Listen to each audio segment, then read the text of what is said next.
like to welcome Christine Crathwell, VP Global Business Development, Freight Verify.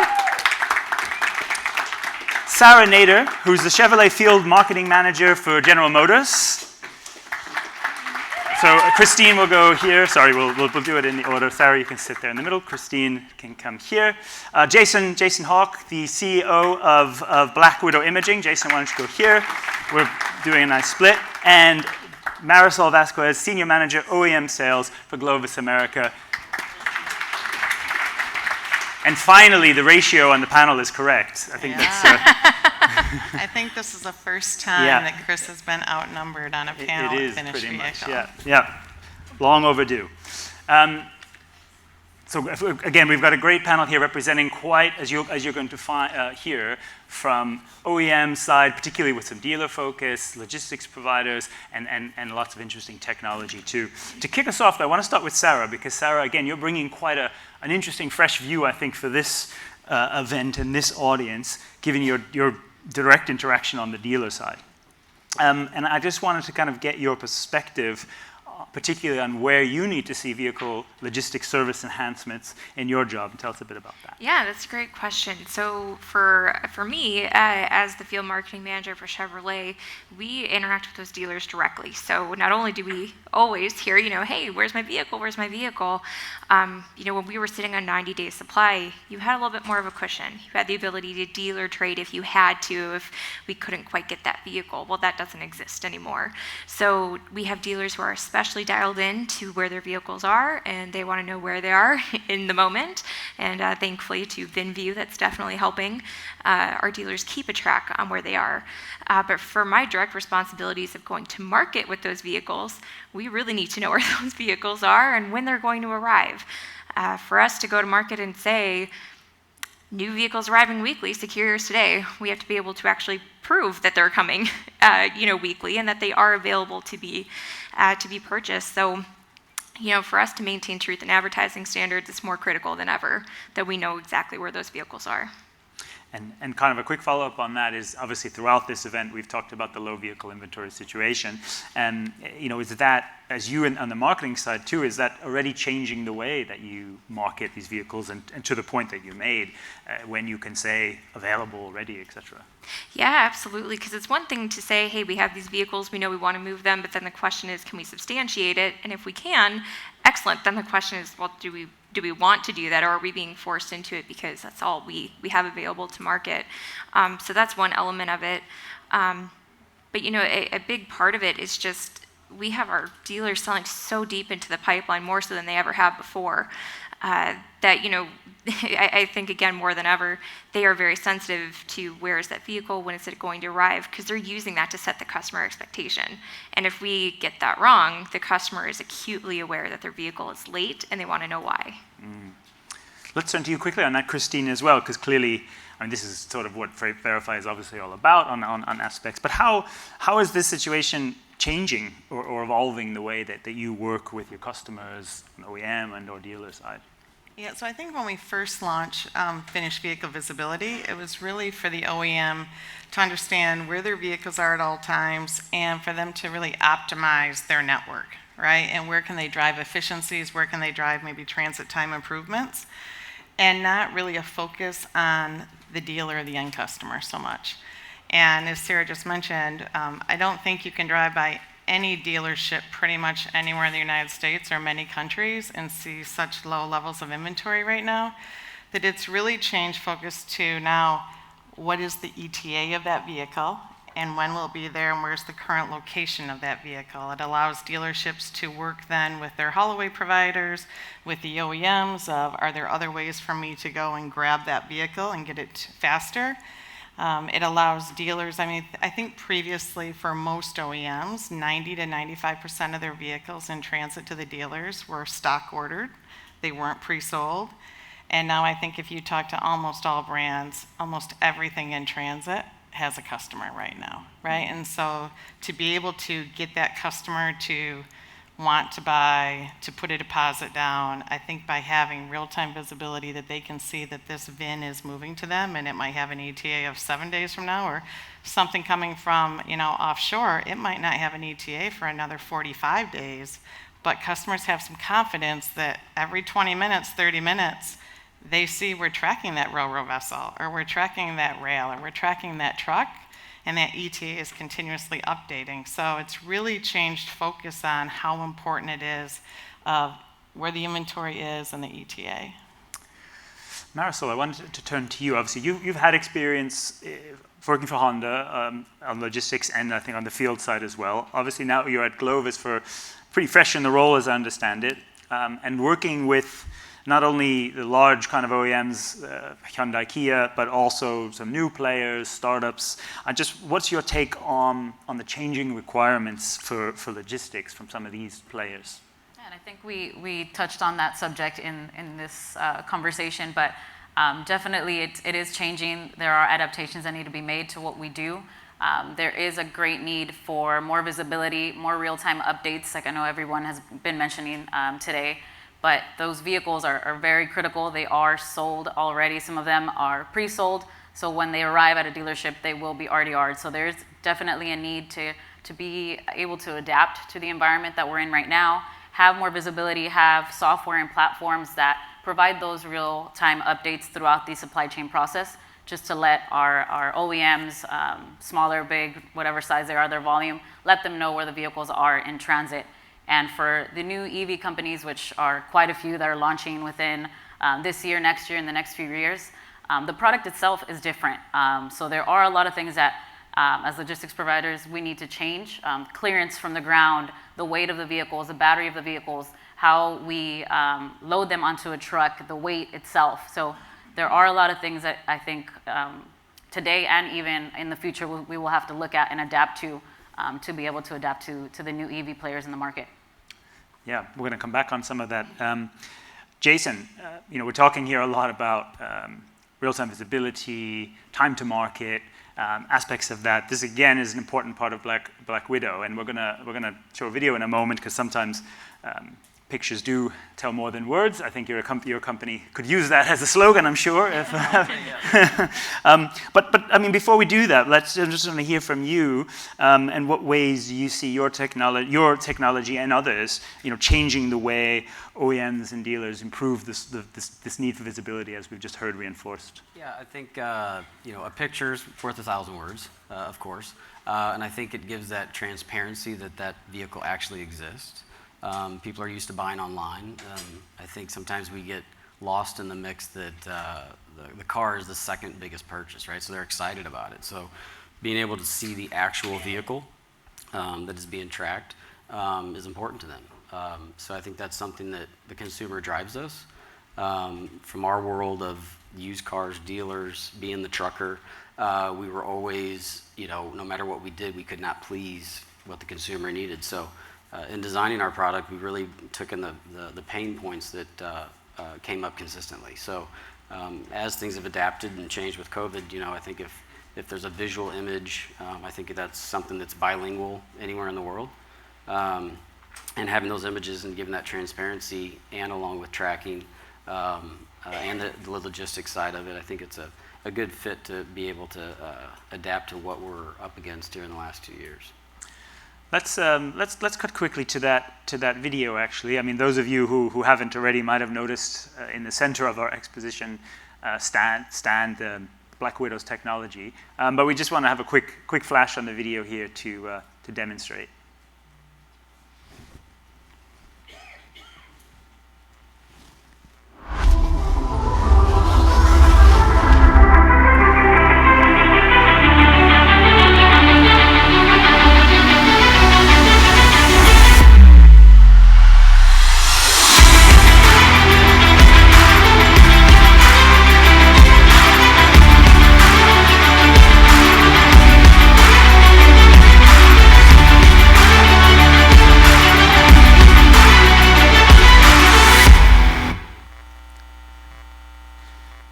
So there you go, 1,000 words right there. 1,000 images in half a second, I think, something like that, right? Question open a bit more to the panel, though, now, and Sara touched on this. The inventory situation, we can see it's unlikely to change. One, it's not going to change in the short term from the critical low. I mean, we've talked about that almost in every session. 2022 we'll probably see something similar for at least a while. But even beyond that, 90 days, 120 days, it doesn't seem as likely to be going back to that. So tell us from your point of view how this is influencing requirements for visibility and logistics service levels. And Marisol, I'll go back to you on that one to start. Sure. I think all of us, we've suffered through COVID, all the changes that have come up because of COVID. So definitely I think there are some adaptations that need to be done. I know for real-time updates and situations where post-pandemic, obviously we need more updates and more information. Sorry, can you repeat that question? Oh, so no, it was yeah. So exactly how the let's say the persistently low inventory situation, how that changes or influences the need for visibility or other logistic services.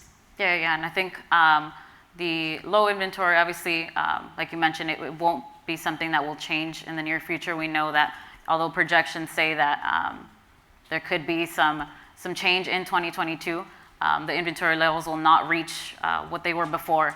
I don't think any of us could have imagined that in this year, in comparison to when COVID first started, we'd be in the situation that we are today.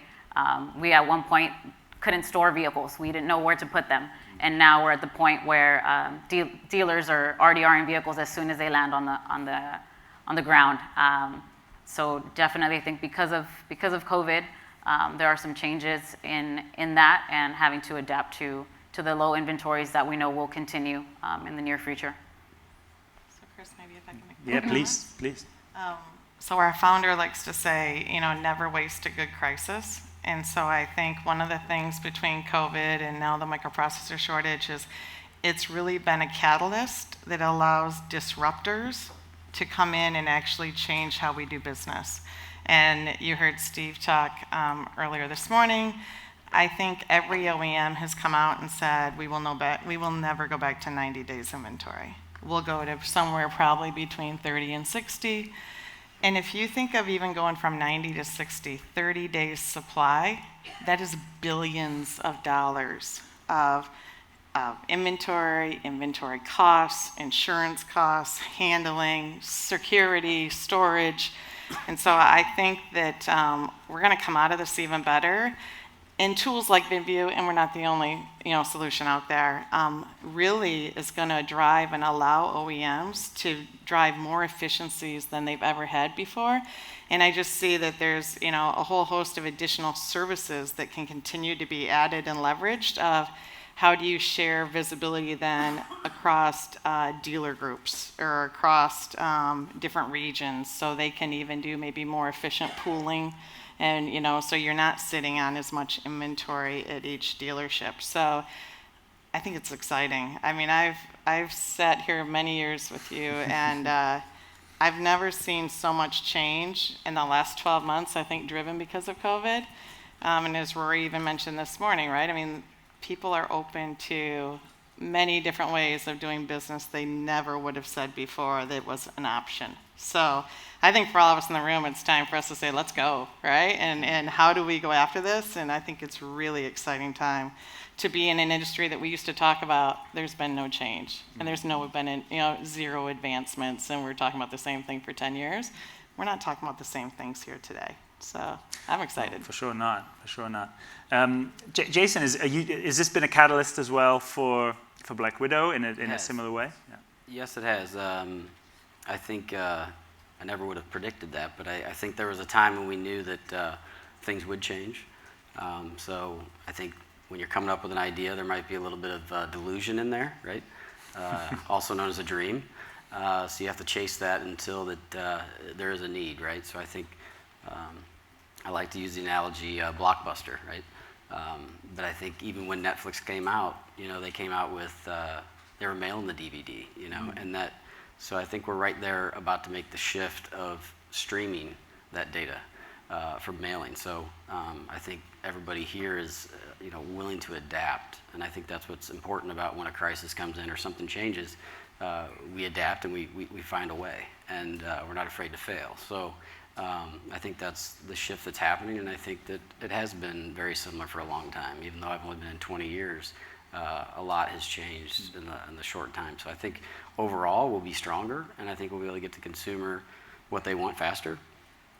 So overall for us, it's been exciting, scary but exciting, but it's accelerated us to, take the things that we've developed and adapt with what the consumer needs. So if we can deliver that Amazon experience, that's the way they're used to it. So it's kind of like with my kids when the Wi-Fi goes out, everybody goes crazy, yeah, we're excited. We really are. I just hope when the vehicles do start being delivered at home, they actually do wait for someone to sign for it, because if you're Amazon delivery man or anything like mine, they leave it no matter what. Where did you leave it? Yeah.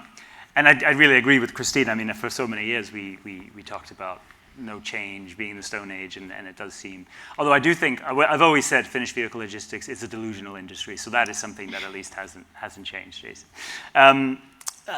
Sara, I mean, I'd like your perspective a bit on this as well, not least because the pipeline ordering and things like that really comes down into the dealer side, and it must be so important for you working between them to be able to show that. So tell us a little bit how that's been changing. Sure. So, our allocation process has become so much more critical, right? In days past, missing an allocation was painful, but to do it now was almost fatal, right? Because you need that unit to sell it, to earn it, and to continue to earn more.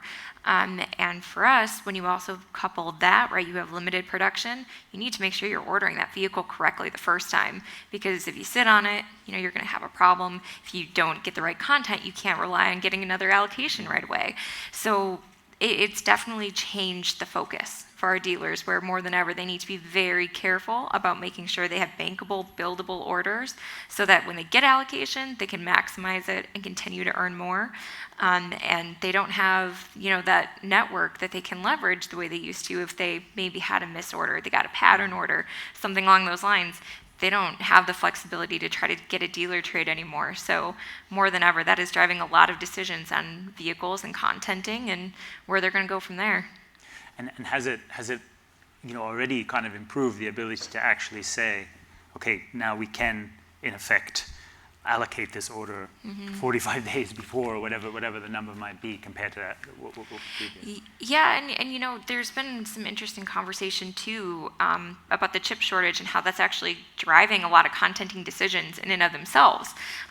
Because for a minute there, we had a constraint come down on leather seats, and people are, what does that have to do with the chip shortage?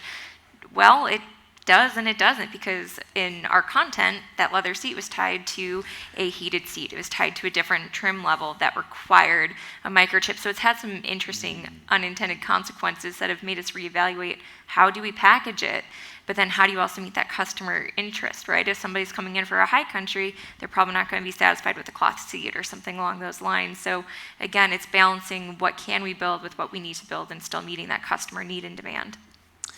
On top of that, I mean, I don't know if it affected it, but there were actually leather shortages as well. So I mean, in the whole process, as well as the vinyl ones I talked about. So yeah, I couldn't have a record player in the car I wanted to order. So obviously, lots of change there. Christine, I understand you're also offering services directly to dealers now, or tools that they're accessing, and I think we were speaking about it at lunch. I just wanted to bring it out a bit more. What are you seeing in terms of usage and how that is changing? So last December, we launched VinView with our first customer, General Motors, for US and Canadian dealers. There's about 4,500 dealers that are in the US and Canada, and Lindsay and I were working together, and we're like, is anybody going to log in on December 11th, right?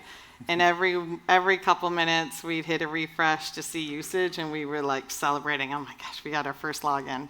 We got 100, right? And I remember, I think the first day we got like 3,000 logins, and we were like, wow, this is insane, right?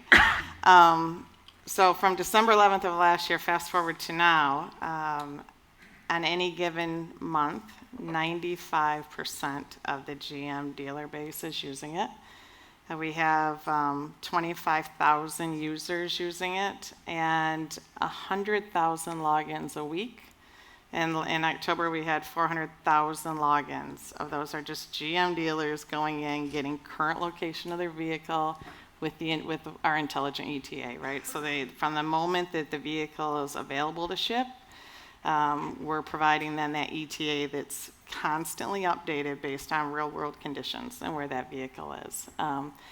One of the things that's helped us, right, is now we're hearing from multiple OEMs, I need help with my ETA, I need help with better visibility and transparency for my dealers to know where their vehicles are. And I think, since you're seeing that dealer groups are becoming bigger and bigger in the United States, right? And so there's a lot of consolidation, I think, happening with dealer groups. And dealer groups, they just don't buy one brand. They're not just a GM dealer group, right? I mean, I think if you look at the Penske Automotive Group, I think they have a dealer franchises for every single brand that's available for sale in this market. And so, our hope and vision is then these large dealers groups are like, wow, I really like this product I get. Why do I not have that for all my VINs, for all my stores? And then it's, then how can we aggregate and show a dealer group, this is what all your inventory looks like, right? Or they can, cross look at what do their other 15 stores have in inventory very easily and make then their own trades or moving their inventory around. Jason, how do you, in terms of your company specifically, and maybe more generally for the technology, who do you see, how do you see your customer base kind of shifting and changing? I mean, is it at the core the OEMs, or actually is it more increasingly dealers who want this, or even the logistics providers who are tracking on the side? So we started on the dealer side, and then that led to the auction side. As the chip shortage fell and then the labor dropped at the auctions, the used vehicles went through the roof, right? So huge demand there. And as more auctions needed that, even to our rental car companies and that side of things, the shortage of the vehicles drove those prices up, but they were so antiquated at that point, they couldn't even actually visually get these things imaged, so they were not allowed in the lanes. And as we started to shift into the bigger auctions, then that led into the OEMs were looking and saying, hey, what's going on here, right? So I think the shift of, the shortage of the chips and having to be more specific to the customer, this is our first time, we're kind of the newbies to the OEM side. So we're doing a lot of learning and gathering a lot of data to see what is most important, but I think our ultimate goal is to make sure that the consumers see what they need to see. So for us, anytime that we can intervene within the global supply chain to be able to give that visual for that person or customer, I think that is what's really shifted everything, because I think otherwise it was kind of a mystery, and I think most consumers, when they look at it, they don't realize that everybody in this room adapts, and I think, we adjust to, a crisis, right? We have to be able to, I think they think that we could Bluetooth these cars, it'd be nice. We'll never be able to drone them in like Amazon like to, but there's a lot of hardworking people that, with our product, we're able to give accountability for how hard we are working. There's trucking companies, shipping companies, everybody in here is hustling, and I think the dealer at the end of the day is, I'm sorry, not the dealer, but the dealer wants it too. I mean, that's where the pressure comes from the consumer. But the way consumers want to receive stuff, they want that white glove, where's it at, right? So yeah, we organize chaos, and I think that, any way we can help within that supply chain, it gives that transparency that I think they deserve. And I think it's just taken something like COVID to get everybody to say, what, let's adapt, And so, for us, any spot where, a picture makes sense. And like I said, it's bilingual, right? So we can all see it and understand it. So that's the biggest thing I see. Yeah. So we see a kind of theme there of the logistic services and visibility becoming more important to end consumers and influencing, therefore, the services where the industries are providing. Marisol, do you see that already influencing Glovis and how you interact either with your OEM customers like Hyundai, Kia, or new ones, or even beyond that into the dealer or on the used vehicle side, as I think there's also some new services as Glovis. How is this influencing Glovis? Yeah, I definitely think that having an online presence, whether it be for EV startups that are launching their website, just starting off, or having a a midpoint to all those checks that we do during the process, whether there's damages, claims, pictures that need to be taken from when the unit comes off a boat to when it's picked up by a driver. There are very many different areas where I feel like having an online presence is very critical. I did get a chance to see Black Widow on display, and it is really interesting to see how they capture that and how that could be added into parts of our supply chain to make it easier. I know there's still some areas where we have handwritten documents that are being done to do checkpoints, whether it be for damages, drivers submitting to dealers a paper voucher or a delivery order or a checklist. So there's a lot of opportunity to make those things more automated and a lot easier, more accessible for everyone to be able to see. And for those EV companies, obviously having the image of the vehicle, doing a 360, not having to physically go into a dealer to see a car. Maybe you want to view it first before actually going in. Being able to see inventory at every different dealership, so you know that you're going to see the vehicle that you actually want at the end of the day. So we definitely see that online presence that's pretty critical in today's day. Sara, can you talk about that a little bit from GM's point of view? Again, obviously during COVID, there was quite an acceleration in online ordering and alternative delivery services. And how is that evolving for you now, and particularly, as you interact with so many dealers? Yeah, it's a great question. So, for us, we've had our Shop, Click, Drive platform for quite a while. And so we were able to pivot with COVID and really enhance it and make it more robust so that we could do the entire transaction essentially online. And what we found is customers were responding very positively to that. And I think, for us, we want to meet customers where they want to be met, and we want to sell them a vehicle. However they want to do that, we will certainly support. So if it's online, we will definitely continue to do so. We saw a lot of dealers, take it a step further and say, we'll deliver it to you, or coming up with new solutions to servicing their old vehicle and doing that, in the same way. So moving forward, I think we're going to just see an increase truly in doing business that way, because that's how our customers want to do business. And is that changing also the way you then, in your teams, interact with, GPSC, Global Purchasing Supply Chain Logistics at GM, sort of centrally, how you're coordinating those services? Oh, absolutely. And this is where, again, those ETAs become so critical, because it's not just when is my vehicle going to get to the dealership so I can sell it, it's when is it going to get in so I can sequence it into service to do that PDI, make sure there's no damage, and then get it to that end customer. And heaven forbid there is damage, the sooner we know about it, the sooner we can take care of it. And that's where I think, something like Black Widow can come in handy. So if we have a little bit more knowledge going into it before it arrives, we can that much better prepare and manage the customer expectation. We have a few minutes left. I have some more questions, but again, want to make sure I think my mic might have gone. Can you hear me?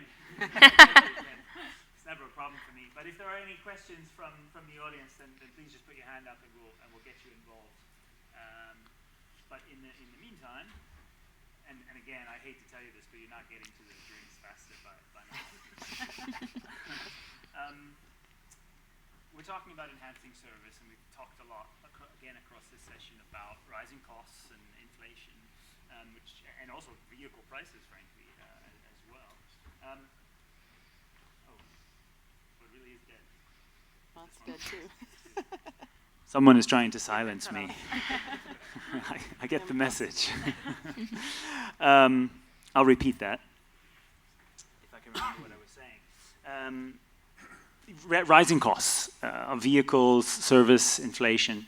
Are rising costs a risk, ultimately, to the levels of service we provide in logistics, whether it's holding back investments or sacrificing some KPIs? I want to start with you, Marisol. I don't know if I would call it so much a risk. It is a change. I think KPIs, the standard KPIs that we might have been tracking before, they're not as critical, or the priority of them have been shifted just because of the low inventory levels. Right now, the conversations of getting the car in before because the bottom line or the cost are here on the table. So I think it is a critical time to take advantage of those conversations and think about the out-of-the-box solutions to try to mitigate some of those costs, whether it be tapping into different networks, co-loading. I know it's been talked about earlier today.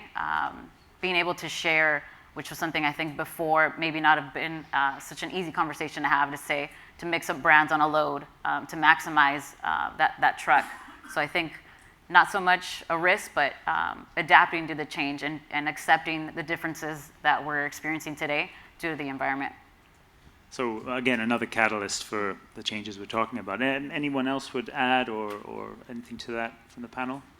The only comment I would make is that if the OEMs are truly open, right, to we need to move vehicles, and how do we get them to the final customer, to the stuff that the ideas that before would have never even been probably spoken, right? And looking at, I think Anthony was on the previous panel from Drive-In saying, maybe there's different solutions, right? You heard about more wedge trailer usage. You hear about maybe this, drive away reinvented is a different solution. And I think that, increasing visibility and giving the traditional players better information up front of what's coming to them at railheads across brands, across the OEs. You can maximize your load factor. You really know when it's coming in. I think there's a lot of areas that we can really drive efficiencies. Use different modes, like I said, different ways to move it that are actually more cost effective. That might be a way to even turn this inflation upside down and say, okay, how do we as a collective organization drive more efficient? And because, people want the product, they don't care how it was delivered to the dealership, right? They want the product, and they want the product there at the right time with the right quality and no damage. So we've talked about this for years, collaboration, but I really believe, I said this earlier, I think COVID is a catalyst. Let's use it, because I do think that people are more open than they've ever been to. 100,000 people every week looking at where's their VIN, and that's one brand, right? That's one OEM. So moving closer towards the end, there is another important topic I wanted to raise on supply chain sustainability and the impact of vehicle logistics.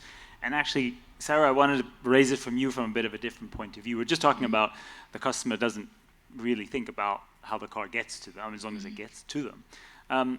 Obviously, GM shifting more to zero emission. Lots of OEMs are combining that messaging with overall net carbon and sustainability. So how important do you see it from your customers and dealers that a wider sustainability in operations from GM and other companies, how important a role is that going to play? Yeah, I think it's actually going to be a critical role. We've been very open about our 000 commitment of zero emissions, zero crashes, and zero congestion. And for us, specifically in NorCal, in Northern California, we are responsible for about 40% of our EV sales. And with all of our product coming down the pipeline, we're very excited about what that's going to mean. And introducing EVs to everybody. And honestly, the demand that we have for our products is huge. So much so that they're willing to wait for their EV instead of going back to ICE. So would anybody else want to, Marisol, from your point of view, how do you see, clearly when we're talking about all the challenges that come up again and again, I would understand if perhaps it seems a secondary concern to reduce emissions when you're just so desperate to get a vehicle to somebody. But again, how is it from Glovis's point of view and your customers? How important do you see it becoming? I think in the future it will be a topic that'll be discussed. I think now, just to be caught up with the volumes that are being projected for EV, it'll be connect that sustainability and making sure that our ports are equipped with the equipment that's necessary to charge vehicles, understanding this new technology. But definitely, I think we've already started some conversations with incorporating some of that technology to our ports to give into that zero emission and start looking at that towards the future. But definitely, I think for our equipment, that is something that we are considering. And obviously for our customers, we want to make sure that we're meeting their standards in terms of the vehicles that they're moving and making sure that they're charged and in that aspect of the product itself. Okay, great. I think we'll move towards, maybe I have time for one audience question again if there is one.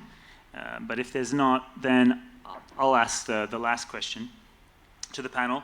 What's your vision for enhanced vehicle logistics service for 2025. So hopefully by then, chip shortage and things are behind us, so we're not so caught up in this crisis. Who knows what other crisis we'll be talking about then. What's the real key milestones you'd like to see by 2025? I'm going to start with you again, Sarah. Yeah, you know, for us, I think it's just going to be just building off of the platform that we have right now of where's that vehicle, when is it going to get here, what condition will it be in, and, you know, can we just automatically tell the customer and show them in real time, these are the vehicles. So instead of today waiting for it to arrive at dealer, they can get that full picture of what is in the pipeline. And, you know, it would be great if we could just have it drop directly at their door. I think that'd be a fantastic future. Christine. So I think if we go back to just how do you drive efficiencies, right? And so where I get very excited is when I sat on the other side, on the OEM side, you had a view of your network and of your silo, and you didn't have a view of what's going on, let's just say in the rail network, or what's going on at these railheads, and why am I being embargoed when I don't have a problem, right? And I think there's so much opportunity now with real-time visibility to be able to say, as a network, not as a siloed OEM, these are where the pinch points are going to be in 7 days, 14 days, 21 days.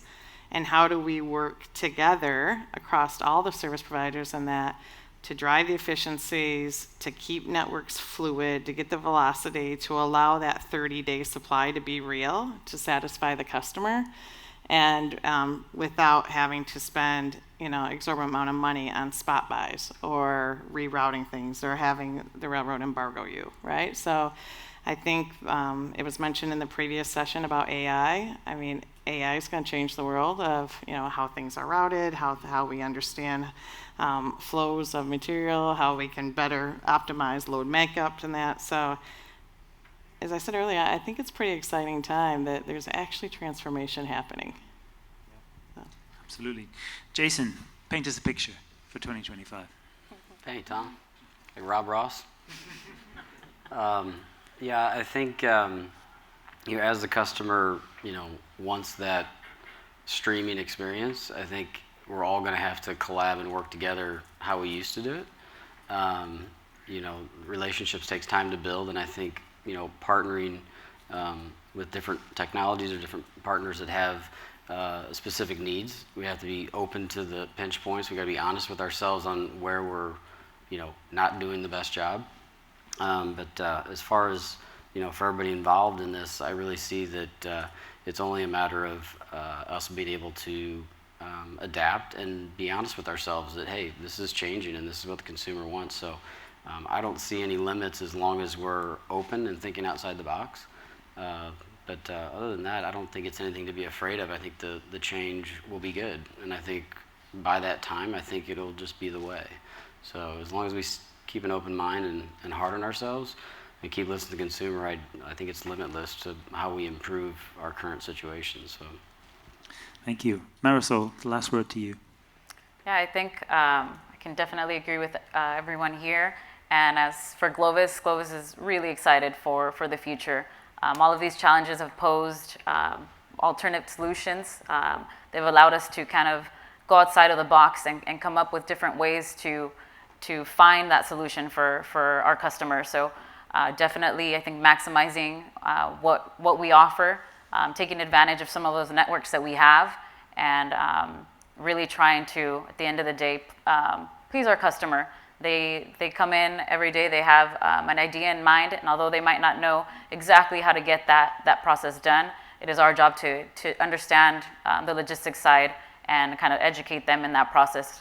Specifically with EV companies that are starting up, I believe that it's going to give us a lot of wiggle room to be adaptive and to come up with creative ideas and solutions to get their vehicles to their customers last mile, or whether it be at a dealership, just because there are a lot that are looking towards delivering to an end customer. So I think 2025 should be a really good year. In the next few years, the challenges we'll face will definitely lead to that solution and those victories in 2025. Positive view of the future from across our panel. I think it gives me a lot of motivation. I hope for you as well. I want to thank you all for your input and time. Thank you so much.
Hyundai Glovis's mission is to make the world better connected by maximizing customer value. Every day, we are making the world an ever smaller place and increasing customer value. Your value chain partner. This is